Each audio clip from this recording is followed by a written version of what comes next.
Circadian Rhythm. Written by R. Scott Morris. Narrated by Jack Chikagian. The dedication reads, "This book is dedicated to my wife Carol, who has put up with me for some 35 years. She always doubles that number. She has been a loyal, trusted friend and spouse who encouraged me to live my life to the fullest through her example of doing the same." Chapter 1. Getting Hooked.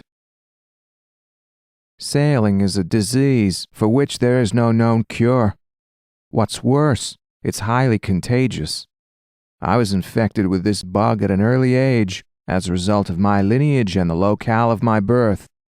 I was raised in the coastal part of Fairhaven, Massachusetts, by a father who was a chief engineer for the Mobil Oil Corporation and two uncles who were commercial fishermen in the local fleet. Like most youths of my day, I was burdened with the traditional obligations of American community life, including school, church, Saturday catechism classes with Belgian nuns at St. Joseph's School were murder, Cub Scouts, Little League. However, I was more fortunate than most of my contemporaries, because I was afforded the opportunity to disrupt this monotony with occasional maritime diversions. These included visits to my dad on his tanker when he offloaded in Portland, Maine, or Paulsboro, New Jersey, and often helping my Uncle Charlie stow the trip's grub on the dragger Linus S. Eldridge. These diversions made an indelible impression on me and set the stage for my compulsion with things maritime. This common theme would lead me to find and forge lifelong bonds with close friends, and would inevitably guide me to my soulmate and the love of my life. I have been incredibly fortunate. My family instilled in me a moral sense of right and wrong, which has helped me to make largely correct decisions, but a persistent theme throughout this play has been the sea. When I was 9 years old, my Uncle Charlie was the cook on board the Linus S. Eldridge, when she served as a dragger scalloper in the New Bedford fishing fleet during the 1950s and 60s. During this period, New Bedford was the premier fishing port in the world, with landings worth hundreds of millions of dollars. All fishing trips began with preparation, and as I mentioned, my brother Butch and I would often help our Uncle Charlie to grub up the boat prior to her 10 days of work on George's Bank. These episodes were particularly poignant for me since they would consume most of the day and were filled with masculinity.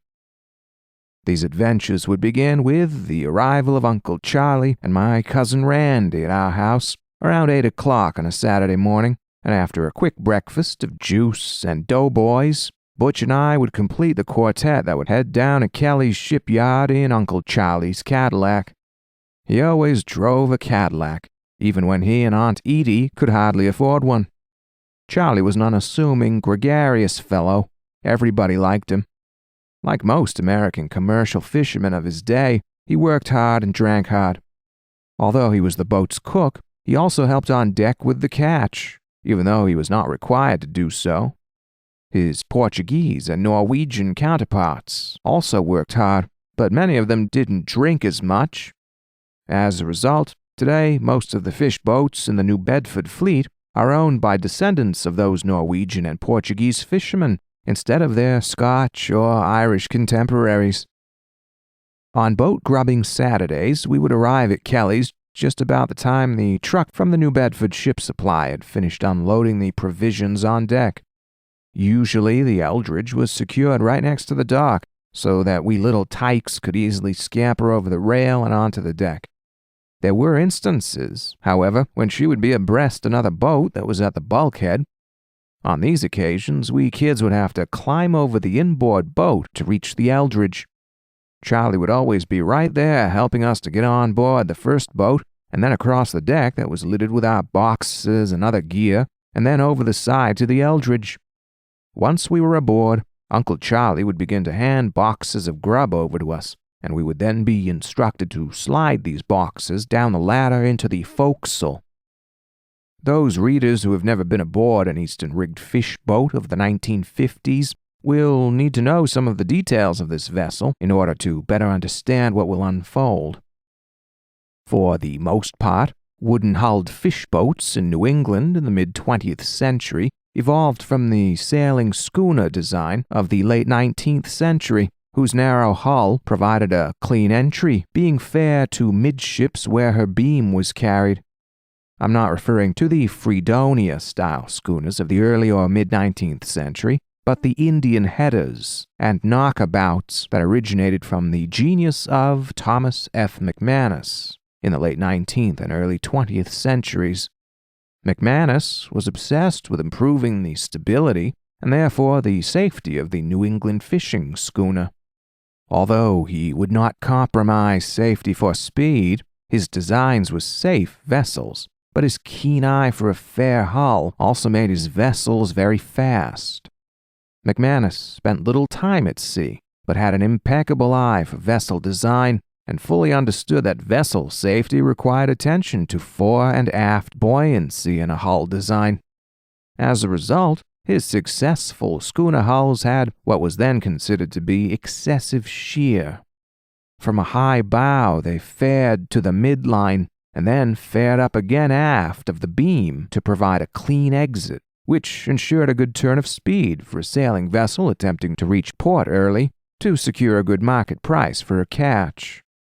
In a mechanically powered hull, this efficient design resulted in lower fuel costs, translating to better share returns for the skipper, owner, and crew. Like the quintessential knockabout, the mid-20th century eastern-rigged fishboat hull was graceful, exhibiting a good deal of shear from fore to aft. This provided added buoyancy in a seaway and saved many a loaded vessel from foundering in a heavy quartering or following seas.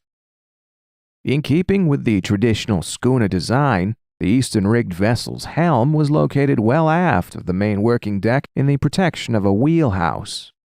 The working deck was amidships because, unlike today's predominantly stern-hauling western-rigged boats, the eastern-rigged fishboat used the otter trawl, and as such hauled nets amidships over the rail. The main engine room with associated mechanical equipment was located well aft under the wheelhouse and behind the fish hold. As a result, like the fishing schooners of the 19th century, the crew, for the most part, was housed in the forecastle, forward of the fish hold, and in some cases under a whaleback. Since the vessel was quite narrow forward, the forecastle started out fairly wide at the companionway and gradually became more cramped as one moved forward.